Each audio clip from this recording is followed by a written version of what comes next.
सारे लोग हिंदुस्तान के दूसरे दूसरे कोने से आए हैं, हमारे जर्नलिस्ट भाई सब लोग आए हुए हैं, तो thank you very much for coming here. और बाकी जो मेरे फैंस हैं, बल्ले बल्ले था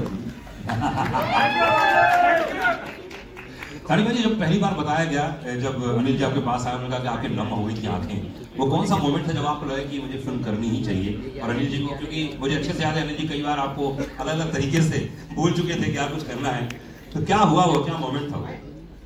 देखिए, गदर जो थी हम लोगों ने तो बनाई थी, लेकिन लोगों ने उसे गदर बना दिया था, और ऐसी गदर बनाई कि उसके बाद आसमान पे उठा दिया। और हमेशा डर लगता है कि एक पिक्चर जो इतनी कंप्लीट फिल्म हो उसे फिर से छेड़ा जाए, तो इसलिए मैं डर बहुत रहा था।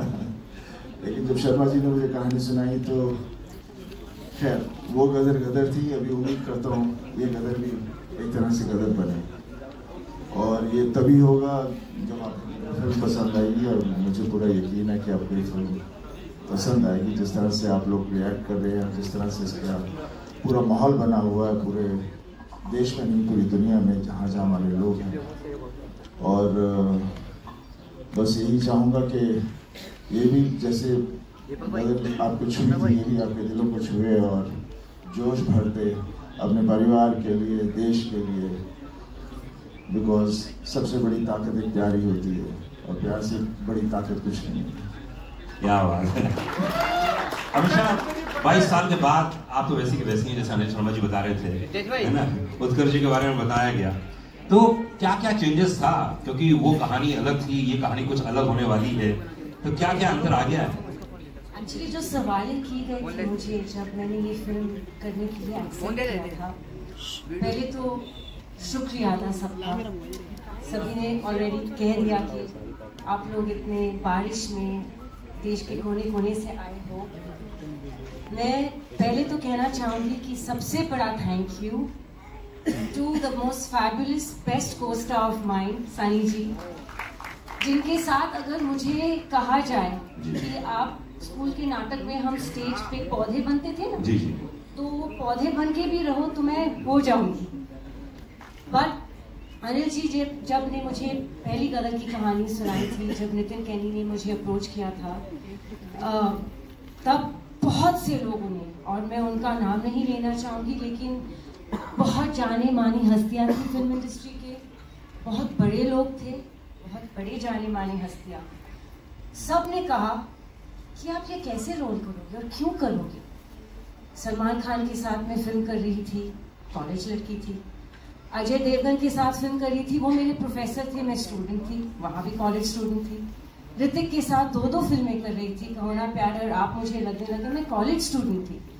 तो जब यहाँ मुझे ये सब्जेक्ट नरेशन किया था और कहो ना प्यार रिलीज नहीं हुई थी, तो सब ने कहा कि आप तो माँ का रोल कर ही नहीं पाओगे।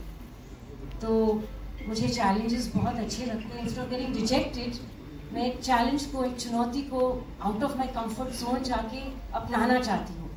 And I had faith because I knew कि मेरे डायरेक्टर जो है, ही इज ब्रिलियंट, एंड इतनी खूबसूरत प्रेम कहानी शायद ना कभी लिखी थी और ना लिखेंगे कोई भी, तो मुझे हाँ करना ही था। यस, बहुत मुश्किल था, लेकिन अनिल जी पेशेंटली मेरे साथ बैठते थे, लुक पे, हर चीज़ पे, कि तब मैं कैसे थोड़ी मैच्योर कॉलेज स्टूडेंट नहीं लगूं, थोड़ी माँ का रोल जैसे मैं लग जाऊं एक माँ। उन्होंने 6 महीने मेरे साथ लगातार डायलॉग्स पे, लुक पे, दिन रात हम लोग 12-12 घंटे बैठते थे। और लोगों ने गदर के आने के पहले गदर को गटर कहा था, और ये दिल को मुझे बहुत छू गई थी ये बात, और मैंने बोला रिजेक्शन नहीं, ये मैं ज़्यादा मेहनत करूँ। जब गदर 2 की बात आई तो फिर से वही सवाल उठे कि dude, have you seen yourself on Instagram? You know, lazy लम्हे की लड़की अब कैसे गदर करेगी? How will she play a mother of a 20+ year boy? मैंने बोला फिर से वही सेम सवाल, फिर से वही चुनौती, मुझे करना ही है। Again thanks to my director, my fabulous makeup team, Jaywant ji, Pooja ji, and Rocky who worked on my costumes। हम 20-20 घंटे लुक टेस्ट करते रहे, और हम तस्वीरें भेजते थे अनिल जी को, और कुछ दिनों बाद जब हम सफल रहे मुझे थोड़ा सा और मैच्योर दिखाने के लिए फिल्म में, I got the most beautiful message from Anil ji saying, "My precious Sakina is back." वाह, क्या बात।